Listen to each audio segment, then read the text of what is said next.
जंग यमामा में मुसलमान खालिद बिन वलीद की लीडरशिप में जंग जीत तो गए, लेकिन इस जंग में मुसलमानों को बहुत ज्यादा नुकसान भी हुआ, क्योंकि सिर्फ 13,000 मुसलमानों ने मुसैलमा कज़्ज़ाब की 40,000 की फौज को हराया था। जब मुसलमानों की इस अजीम फतह की खबर मुसलमानों की कैपिटल मदीना पहुंची तो वहां सारे मुसलमान बहुत खुश हुए और सेलिब्रेट करने लगे।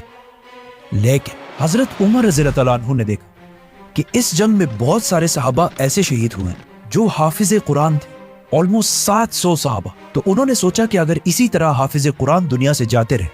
या शहीद होते रहे तो ऐसा ना हो कि एक दिन मुसलमान कुरान के सीक्वेंस के बारे में इख्तिलाफ में पढ़कर डिवाइड हो जाए और यहूदियों और क्रिश्चियंस की तरह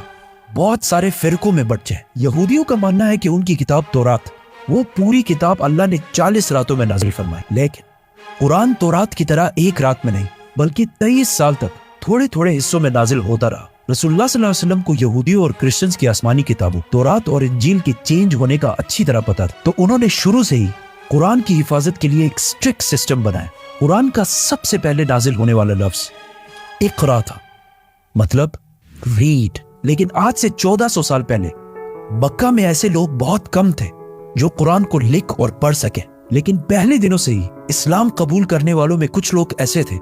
जिन्हें पढ़ना लिखना आता था। तो रसूलुल्लाह सल्लल्लाहु अलैहि वसल्लम ने उनमें से कुछ ट्रस्टेड सहाबा को कुरान लिखने के लिए सेलेक्ट किया। जब भी आप सल्लल्लाहु अलैहि वसल्लम पर कुरान की कोई आयत नाजिल होती तो वो सबसे पहले उन स्क्राइब्स, मतलब पढ़े लिखे मुसलमानों को बुलाते और उनके सामने कुरान की आयत पढ़कर सुनाते और उन्हें ये भी बताते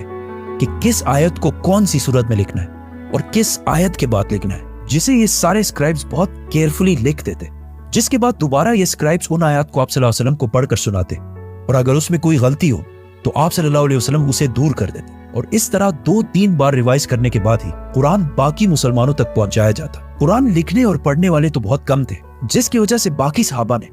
कुरान को सुनने के साथ साथ इसे ज़बानी याद करना भी शुरू किया। मक्का में बहुत सालों तक कुरान इसी तरह लिखवाया गया, लेकिन मदीना हिजरत के बाद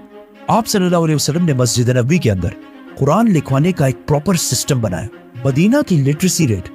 मतलब मदीना में पढ़ने लिखने वाले लोगों की तादाद मक्का से भी बहुत ज्यादा कम थी, लेकिन मदीना में मुसलमानों को एक एडवांटेज ये मिला कि वहां पहले